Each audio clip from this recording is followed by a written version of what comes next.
Bonjour tout le monde, c'est Maud, je vous retrouve dans une nouvelle vidéo, un nouveau point lecture dans lequel on va parler de livres rouges. Je n'ai absolument pas fait exprès, mais on parlera de Far Quest de David Gallet paru chez 404 éditions. Vicious, le tome 1 de la saga Evil de V. Schwab paru chez Lumen, rouge parce que derrière c'est tout rouge. Einstein vu par un ado et par ses potes de Natacha Quentin paru chez Pulp Fiction. Et le dernier n'est pas rouge et c'est la seule distinction qu'il y aura. Et il s'agit de Et tu entendras le bruit de l'eau de Sophie Jomain paru chez EH.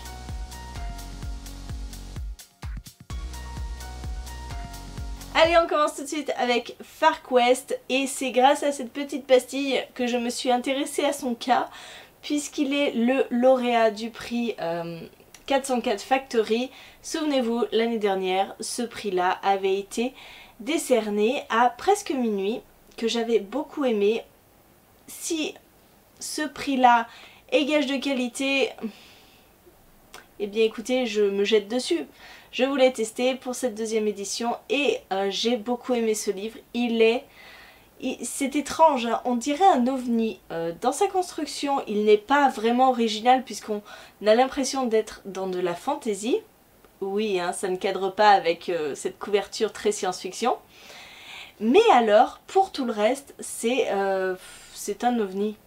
Nous sommes dans de la science-fiction, une sorte de space opéra, même si ça se déroule exclusivement sur une planète, sur Fark. Une planète complètement désertique où viennent se réfugier tous les rebuts de la société. Voilà, vous avez tué quelqu'un, et bien écoutez, allez sur Fark, elle vous accueillera. Et en fait, nous allons rejoindre Rubens, je pense que ça se dit comme ça, Rubens, je vais dire Rubens, qui arrive sur Fark, sauf qu'il ne cadre pas du tout avec le décor. Lui, il est plutôt bon chic, bon genre, il a l'air un petit peu paniqué par toutes les personnes étranges qui l'entourent.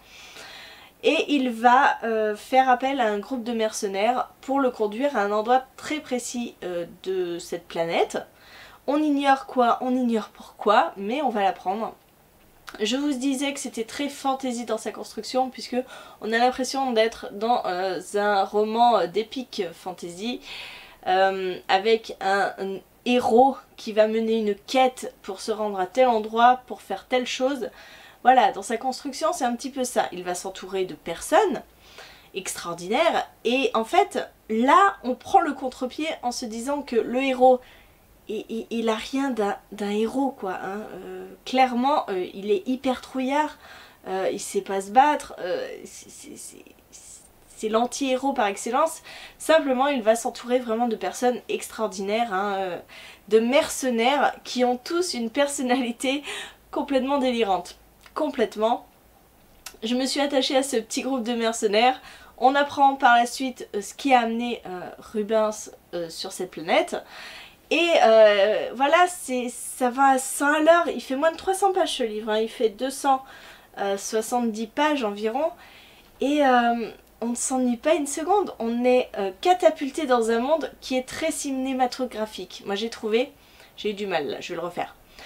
On se retrouve catapulté dans un monde très cinématographique. J'ai trouvé que on faisait un mix de tous les films qui ont bercé notre enfance. Oui, parce que je suis de la même génération que l'auteur. C'est très drôle parce que dans ses remerciements, voilà, il fait référence à beaucoup de séries que je suivais quand j'étais jeune, beaucoup de films, beaucoup de... Voilà, ça me parlait totalement. Et dans son livre, c'est un peu ça en fait. Il va mixer différents films, différents points de la culture pop. Et ça fait un mélange explosif. J'ai vraiment beaucoup aimé. Alors, on est sur de la science-fiction, forcément, avec des sortes de droïdes, voilà, des machines sur une planète inconnue. Et on est un petit peu dans le Far West. Oui, je pense qu'il y a un petit jeu de mots quand même hein, avec le titre. Avec une mercenaire qui fait partie du groupe de Rubens, qui est une cowboy, cowgirl. Et on est avec une tireuse d'élite qui n'a pas à souffrir de la comparaison avec Lucky Luke parce qu'elle tire plus vite que son ombre. C'est un personnage que j'ai adoré. Bref, vraiment dans ce groupe de mercenaires, je les ai tous beaucoup aimés. Et mon attachement à ce livre, je pense, tient aussi beaucoup par rapport au personnage. Alors c'est pas Rubens qui m'a fait aimer le livre, mais c'est tous les autres autour qui étaient tellement originaux.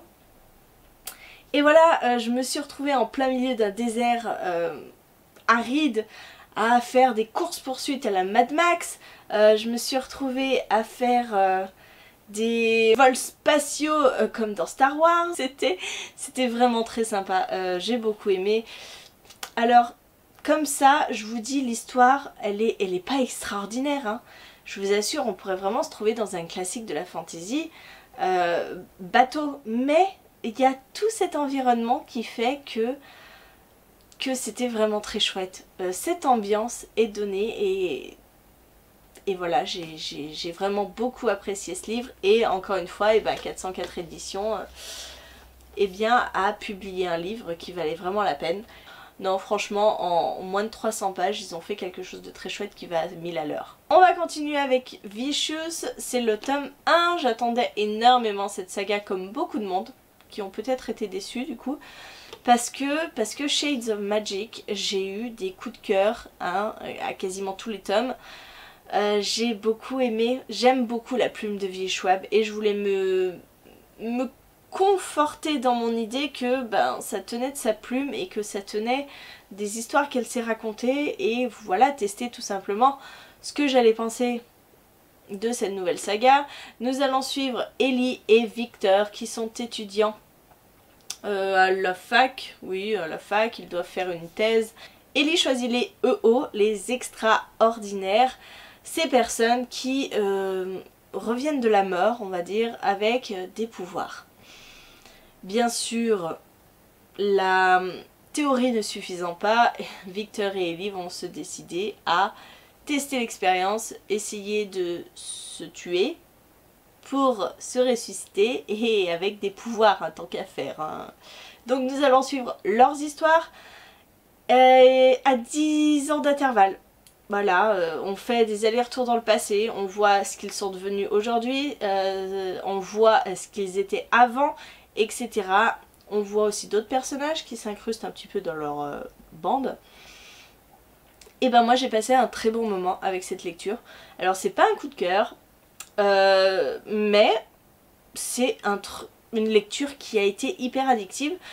J'ai pas pu lâcher ce bouquin, je l'ai lu pendant le week-end d'Amil. En un week-end j'avais lu 400 pages mais c'est extraordinaire, d'habitude je lis pas autant. J'aimais beaucoup, j'ai vraiment beaucoup aimé et le fait qu'on passe d'un coup dans le passé, un coup dans le présent, un coup dans le passé, ça rajoute en fait de l'intérêt parce qu'on veut toujours en apprendre plus, que ce soit dans le présent, que ce soit dans le passé. J'ai trouvé qu'il se passait quand même pas mal de choses, j'étais prise dans l'histoire, j'avais envie de connaître toutes ces expériences qu'il faisait, tout ce qui a conduit Victor à tel endroit, tout ce qui a conduit Ellie à un autre.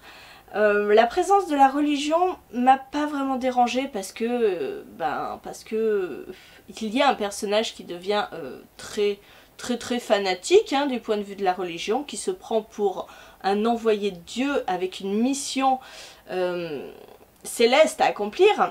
Et en fait non, ça m'a pas dérangée parce que au final je me suis dit que c'était plausible et que ça allait bien dans sa personnalité. Après bon, la personnalité de chacun, est-ce qu'elles sont bien approfondies? Peut-être pas, hein, je pense que ce sera plus développé dans les prochains tomes. Mais voilà, ça m'a paru être un bon livre et j'ai hâte de voir la suite. J'ai hâte de voir ce qu'on va pouvoir nous proposer. Parce que je me suis bien attachée au personnage, principalement à Victor, qui est censé être un petit peu le gentil hein, de l'affaire, même s'il a des beaux côtés sombres hein, aussi. Je me suis aussi beaucoup attachée à... Maintenant je peux lire la quatrième, hein, elle me spoilera pas, hein, parce que... quatrième de cette longueur... je me suis beaucoup attachée à... Ils en parlent pas. Aux autres... à l'ado, à Sydney, à Mitchell. Non, j'ai bien aimé, franchement, j'ai bien aimé, donc je peux vous le conseiller parce que j'attends la suite avec impatience. Toujours durant le week-end d'Amil, je me suis lu en entier Einstein vu par un ado. C'est dans cette petite collection de Pulp Fiction. J'avais déjà lu Molière, il y a Léonard de Vinci et donc Einstein. On part sur du lourd, hein, parce que Einstein c'est très scientifique. Nous sommes avec un homme quand même qui a écrit la théorie de la relativité. On essaye de nous l'expliquer dans ce livre-ci. En fait c'est une biographie. Tout ce qu'il y a de plus basique, hein. On va vous donner les faits importants de sa vie, on va vous donner les dates importantes, on va vous parler un petit peu du privé, on va vous parler un petit peu de ses inventions, etc. En fait c'est une biographie complète sur Einstein, mais vulgarisée pour des jeunes lecteurs. Einstein c'est balèze à expliquer ses théories. Même moi à certains moments je pense que j'ai été un peu perdue. Faut dire que je me suis jamais trop intéressée à la relativité, hein, voilà. Mais c'était bien expliqué. C'est un style qui est toujours plutôt abordable, je pense, pour les jeunes. En fait, ici, on va suivre Lucas qui a une chaîne de 100% bio, hein, qui s'appelle 100% bio et qui va nous expliquer Einstein sous forme de petits épisodes. Donc les épisodes ce sont les chapitres et oui c'est plutôt sympa parce que Lucas il nous parle comme il parlerait à ses potes, il a des intervenants qui sont aussi de son âge, bref on fait tout pour que l'ado comprenne ce qui est raconté dans ce livre. Mais comme je vous l'ai dit, il y a certains passages, on a beau nous mettre en image, moi je ne comprenais pas grand chose. Il faut être quand même concentré, hein, parce que c'est de la vulgarisation, mais en soi, sa théorie, elle est plus compliquée, hein, voilà. On a des petits schémas, on parle de gravité, on essaye de nous expliquer vraiment. À un moment, il y a un truc très très chouette, voilà. On nous montre un drap tendu, c'est vachement bien fait, c'est vachement bien fait, je ne dis pas le contraire, j'en ai appris beaucoup sur Einstein, sur sa vie privée, voilà, sur tout ça, j'en ai appris plus sur sa vie, et c'était le but de ce livre, donc c'était une très bonne lecture, et éducative, pédagogique, mais parfois un petit peu compliquée encore, hein. Moi, à 33 ans, j'ai pas tout compris. Mais j'étais peut-être pas assez concentrée.